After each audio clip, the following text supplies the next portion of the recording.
future of air combat is almost here. Boasting supercruise and stealth, America's F-22 Raptor is leading the way. But the Europeans aren't far behind. Russian pilots look to redefine aerial combat, arousing awe and fear with heart-stopping maneuvers. But computers have already taken the next step. In the cockpits of the 21st century, brainwaves, three-dimensional sound, and virtual controls will break the barriers between man and machine. With technologies that draw from the realm of science fiction, the fighters of tomorrow will push the limits of body and mind.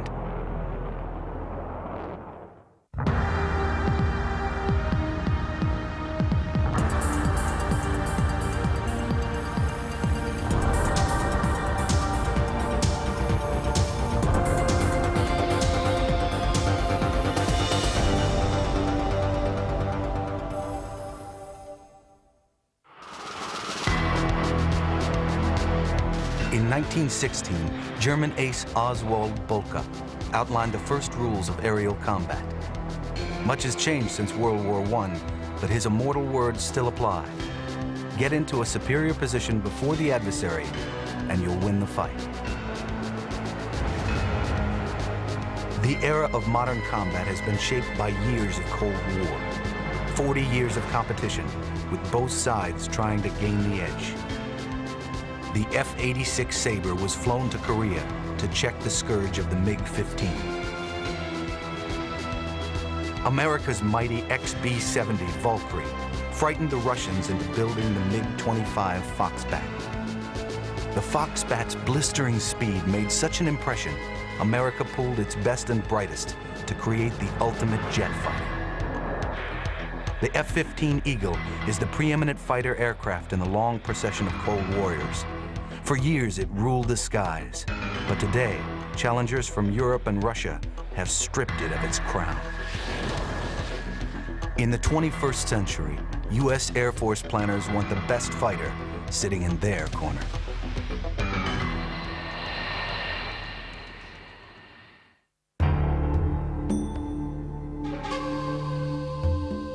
Today, years of research and millions of man-hours are put to the test. Pilot Paul Metz is no stranger to wild rides. In Vietnam, he flew F-105 Wild Weasels, earning 2 Distinguished Flying Crosses and 6 Air Medals. Now his job is taming the Air Force's newest bird of prey, the F-22 Raptor.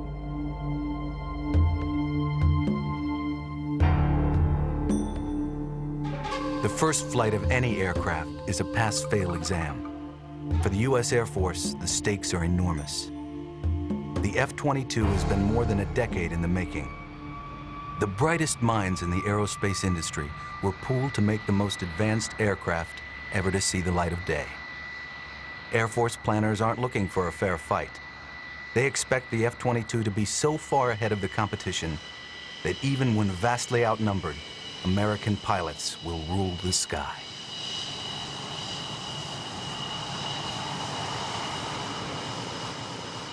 The F-22 is going to perform the most important mission that the Air Force performs for our country, which is provide air dominance over future battlefields. Over many years, our forces have enjoyed success on the battlefield because they had technological superiority over their foes. This airplane is going to provide us with that technological dominance, which translates into military dominance over future battlefields.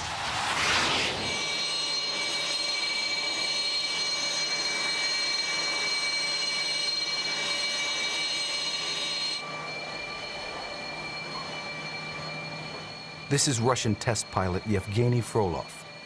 Frolov flies for the Sukhoi Design Bureau here at the Zhukovsky Airfield, 30 miles outside Moscow.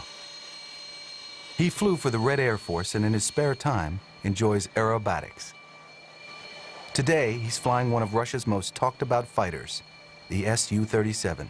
The Su-37, which you see behind me, is very easy to control, very smooth, clever, and behaves like a gentleman. Actually, the Su-37 behaves like no other aircraft in the world. Although it looks like its predecessor, the Su-27, the new Russian fighter has one important difference.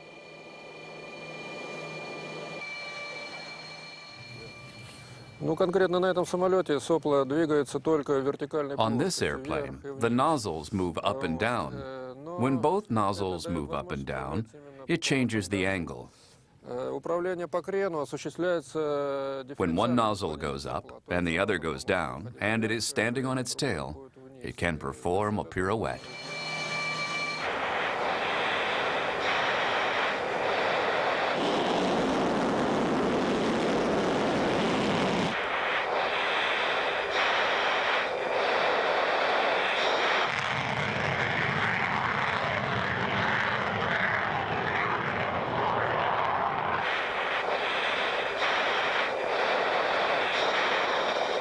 Yevgeny Frolov has flown the Su-37 many times.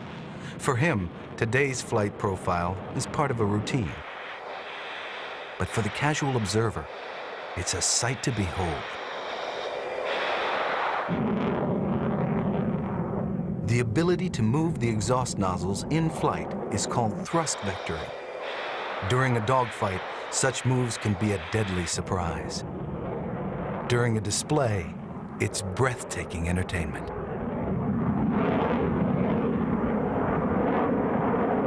Thrust vectoring isn't new. The Europeans know how to do it, and the Americans have built it into the F-22. But the Russians have perfected it. One of Frolov's standard maneuvers is the Super Cobra. Here, Frolov sits the plane on its tail and turns. Another is the post-stall loop. Here, Frolov pulls back on the stick during forward flight. Instead of going skyward, the nozzle propels him through an abrupt loop while the plane maintains forward momentum. At one point, Frolov is actually flying backwards in controlled flight.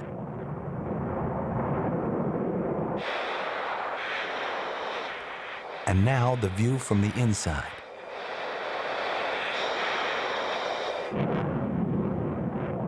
In aerospace circles, this type of flying is called super maneuverability. Some experts claim that aside from entertaining crowds at air shows, it has little use. After all, true dogfighting went out with the Korean War.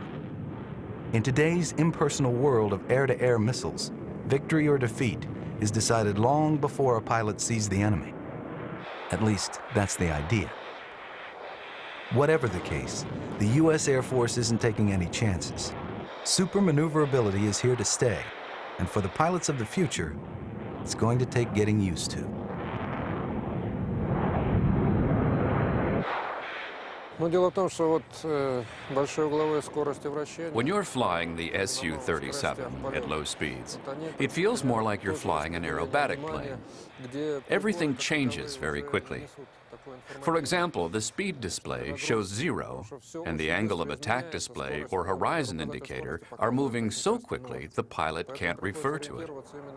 So I stay oriented by looking out of the canopy. It's just like flying aerobatic planes, which I did for a long time.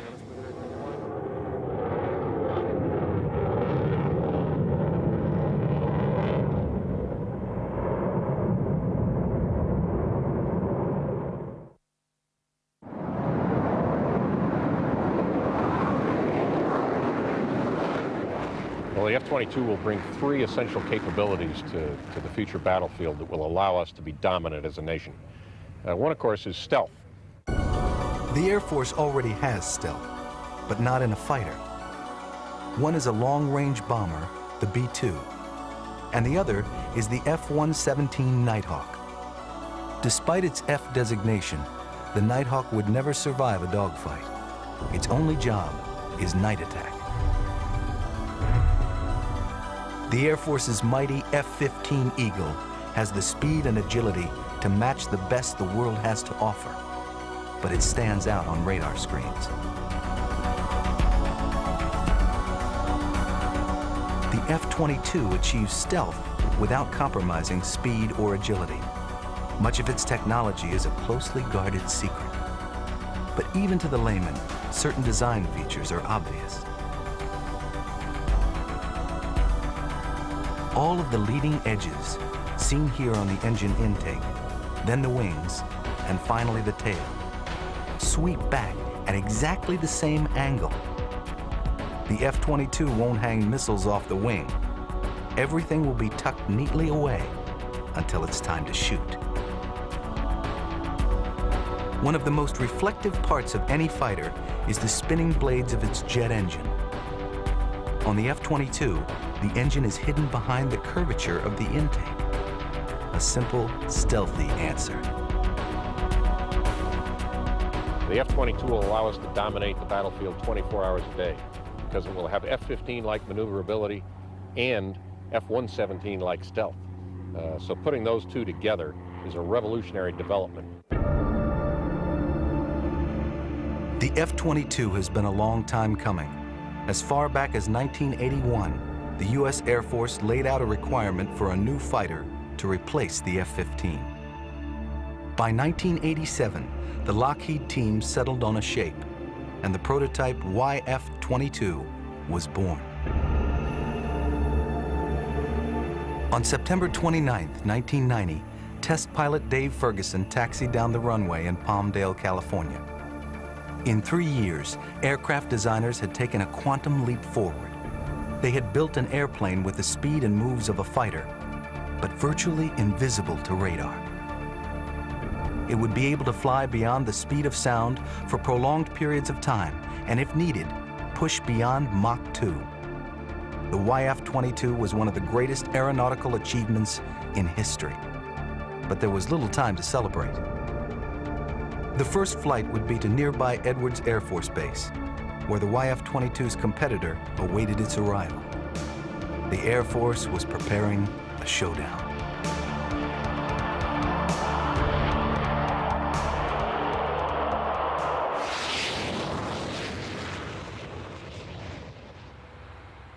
Sitting in an open hangar at Edwards, the Northrop YF-23 sat poised for battle.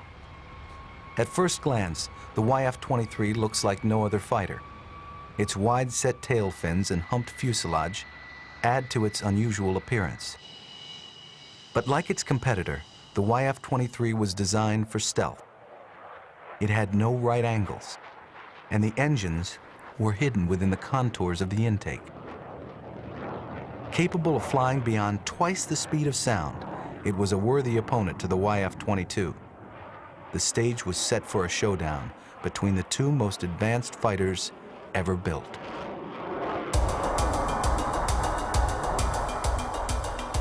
The stakes were immense. The winner would emerge as the air superiority fighter of the 21st century. The loser would leave empty-handed. High above the Mojave Desert, the two fighters flexed their muscles. Speeds approached Mach 2, and maneuvers seemed to defy gravity. Pilots fired a range of missiles, pulled high G-turns, and tapped fuel from aerial tankers.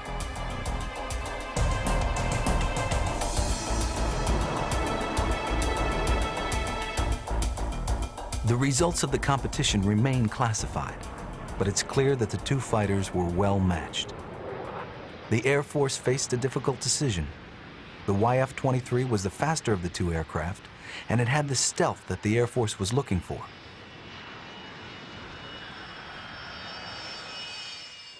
But it was the YF-22 which captured the hearts and minds of military planners. At the end of April 1991, the Air Force announced the winner. The future of air combat had made its debut.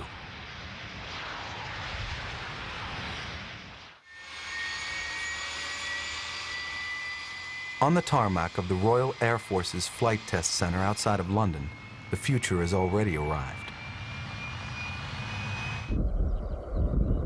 Enter the Eurofighter 2000, the RAF's next high-performance fighter.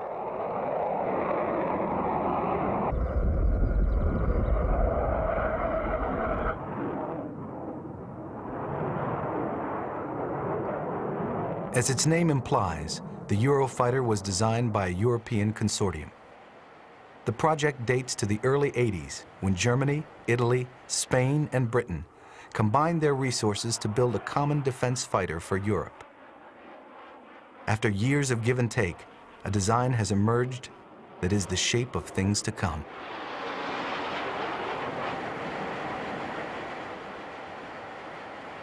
The Eurofighter is a single-seater with a modified delta wing. Directly behind the aircraft's nose is a pair of winglets, or canards, which give the pilot better maneuverability and low-speed handling. Eurofighter was designed to enter service early in the 21st century for the defense of a new generation. Men and women dedicated to the unified European alliance.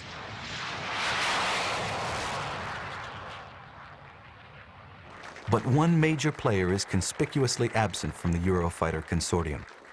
In 1985, France left the program, forging ahead on its own. To France, the Eurofighter had one important shortcoming. It couldn't fly off a ship. To fulfill this goal, the aerospace company Dassault built a single-seat fighter called Rafale. Like the Eurofighter, the Rafale features a delta canard design, meaning it has a set of winglets up front to help the pilot fly in ways that would stall conventional fighters. This is the naval version, the Rafale M. Like all naval fighters, its landing gear is rugged enough to survive repeated impact with a ship.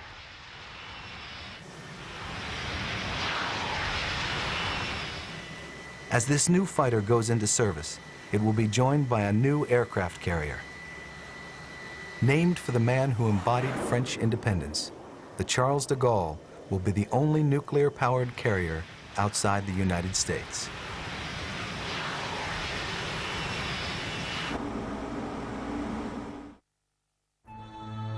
Since the Battle of the Coral Sea, naval air power has played a vital role in American defense.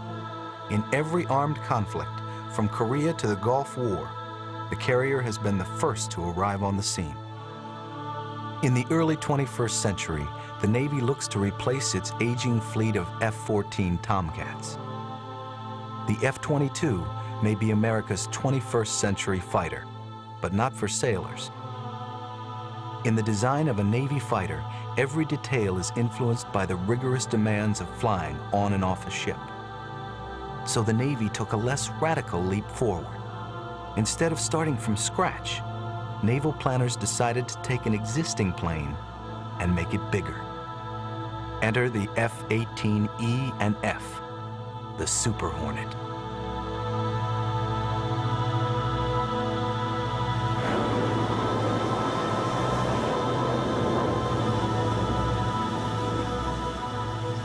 The Super Hornet's engines are a third more powerful than a standard F-18. The fuselage is almost a yard longer, and the wing has an extra 100 square feet. It can carry a third more fuel, and each wing has an additional pylon to carry weapons. It may look like an F-18 Hornet, but the capability it brings to the aircraft carrier is entirely new.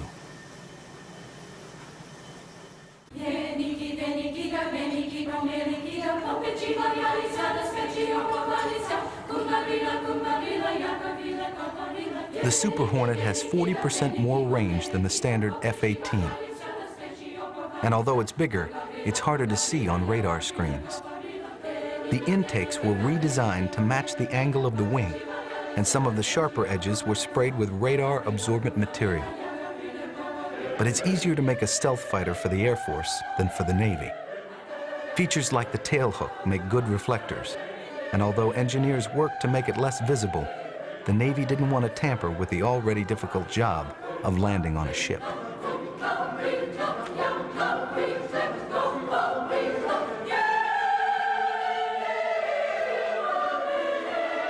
The Navy's goal was to buy 1,000 Super Hornets between the turn of the century and 2015. But in an era of fiscal austerity, its toughest battles may be fought at home. The key to saving money is building a fighter plane which can be used by all branches of the military. This is the goal of a program called Joint Strike Fighter. The requirement is straightforward. Build a single-engine aircraft that's both stealthy and supersonic. The hard part is making it flexible enough to please the Air Force, Navy, and Marine Corps, not to mention Britain's Royal Navy.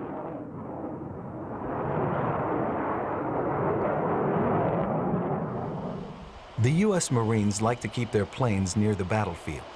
Their runway often consists of nothing more than a clearing in the woods. This version will be able to take off in extremely short distances, hover, and even land vertically. The Royal Navy will use the same model to fly from its small aircraft carriers. For both the Marine Corps and Britain's Royal Navy, the Joint Strike Fighter will replace the Harrier jump jet. To satisfy this need, engineers again are faced with the challenge of making a plane that can behave like a hummingbird. Boeing and Rolls-Royce have settled on an approach they call direct lift. To hover, the engine exhaust is redirected downward at the center of gravity. It uses swiveling nozzles, a simple approach which made the Harrier succeed where many others had failed.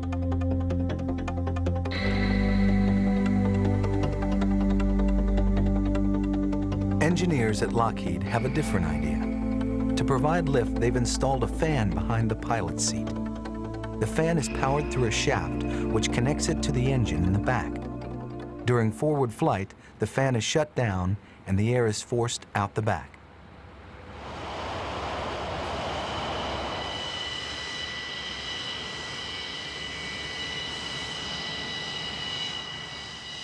Perhaps the most interesting proposal came from a joint US-British design study. British Aerospace and what was then McDonnell Douglas unveiled their Joint Strike Fighter concept in the summer of 1996.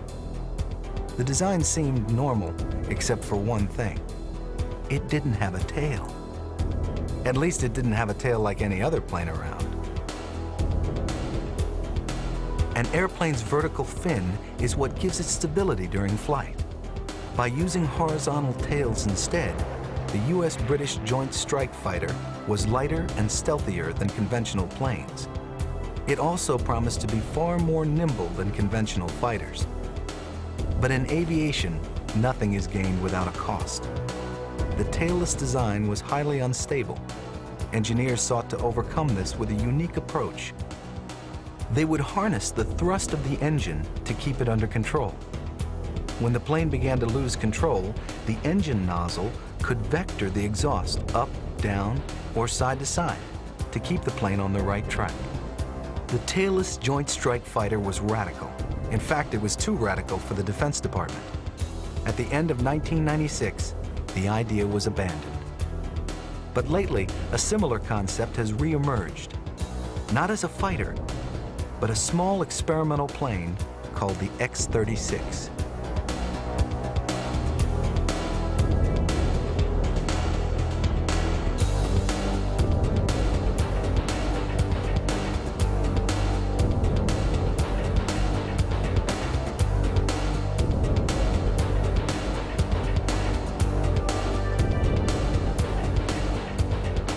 At first glance, the X-36 looks like the canceled Joint Strike Fighter, but actually, it's even less conventional. Not only does it lack a vertical tail fin, it's got no tail at all. The X-36 is formally known as the Tailless Fighter Agility Research Aircraft, a program funded jointly by NASA and private industry. The goal: design a prototype fighter with little drag, unmatched stealth, and gut-wrenching agility. The X-36 program isn't the first time NASA has explored bizarre designs in search of maneuverability. During the 80s, they flew the X-29, which had forward swept wings. The idea is simple: make a fighter inherently unstable, and it will be able to move in ways nothing else can. With the X-36, engineers sought to prove that a radical shape could actually work in the air. But this time, they didn't have the money to spend on a full-size aircraft. So instead, they built one that was only a quarter the size. The X-36 is 19 feet long and only 3 feet high. Power comes from a small Williams turbofan engine.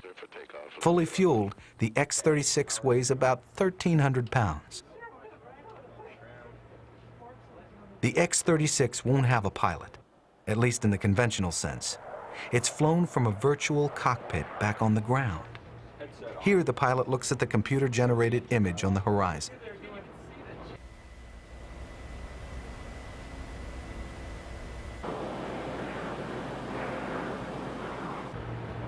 On May 21st, 1997, the X-36 took off from Rogers Dry Lake at Edwards Air Force Base, California. As the X-36 broke ground, NASA engineers knew they had a controllable plane. From his virtual cockpit, NASA pilot Larry Walker took the X-36 up to almost 5,000 feet. The plane handled so well, he decided to try out a couple of rolls.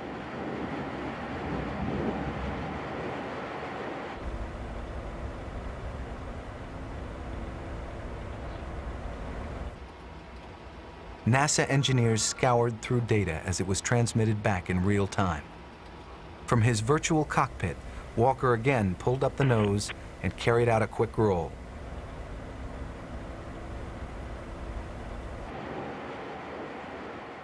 The X-36 may be the shape of things to come.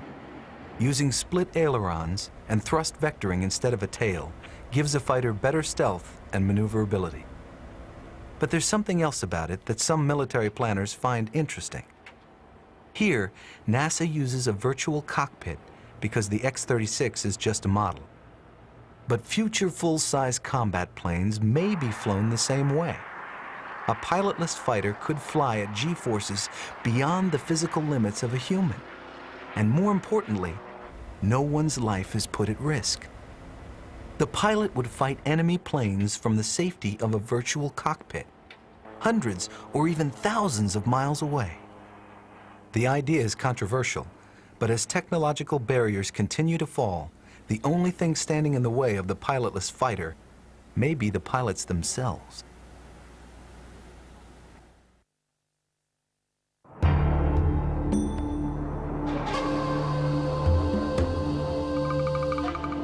The F-22 Raptor was designed for stealth.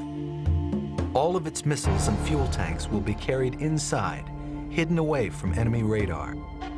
But stealth is just part of the equation. The other is speed.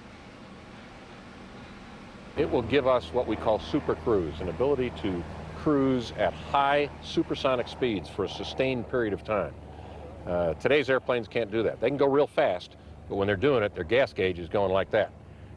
In this airplane, we'll be able to sustain those high speeds, 1.5 Mach and above, for a prolonged period of time. So that allows the airplane to get to the fight quicker, get out of the fight quicker, and it enhances its opportunity to win when engaged with opposing airplanes. But the F-22's engine doesn't just make it fast. It can redirect thrust, letting pilots fly like no other Air Force fighter before it.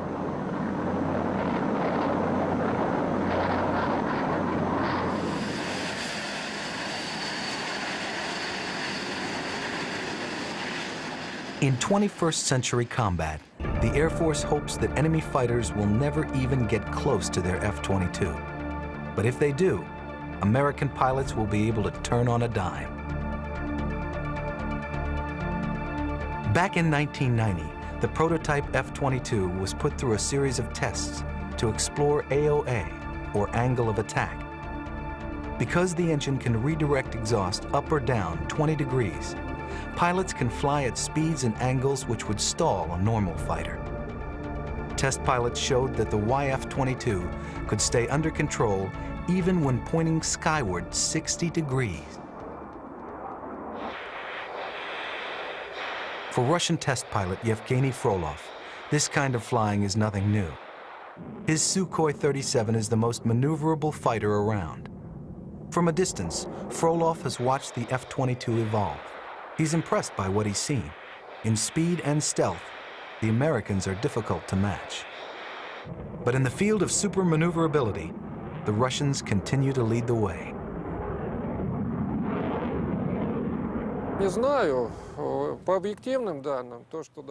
The information I have on the F-22 shows me that we are a bit ahead of the Americans when it comes to thrust vectoring, because we've performed with our plane before and done much research. But the Americans aren't too far behind. In the mid-1990s, engineers from Lockheed Martin and General Electric put a special nozzle on the back of an engine. The engine was then put into an F-16 fighter and taken to Edwards Air Force Base for flight tests. In the F-22 and Su-37, engine nozzles can be directed up and down. This engine pushes the exhaust up and down as well as side to side. It's called the MATV, multi-axis thrust vectoring. High above the Mojave Desert, pilots guided the F-16 through an aerial ballet of extreme maneuverability. One of the moves is called the helicopter. Here, the pilot pulls the fighter through a controlled flat spin. The goal is to keep the nose pointed towards an enemy fighter, no matter where it goes. What kind of slick is it taking right past? It's starting to turn now, looking good.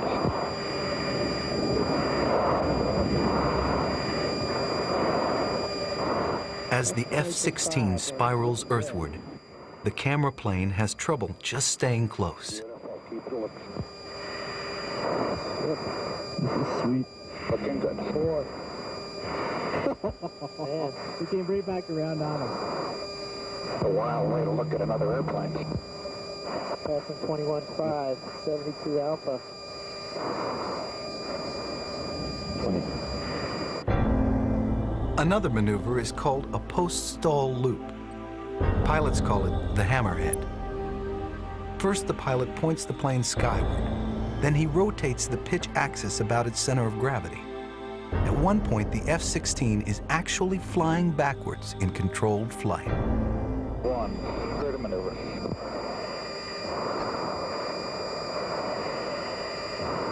Easy on the pull. Might be a little slow. Now. Yes. But that one was nice.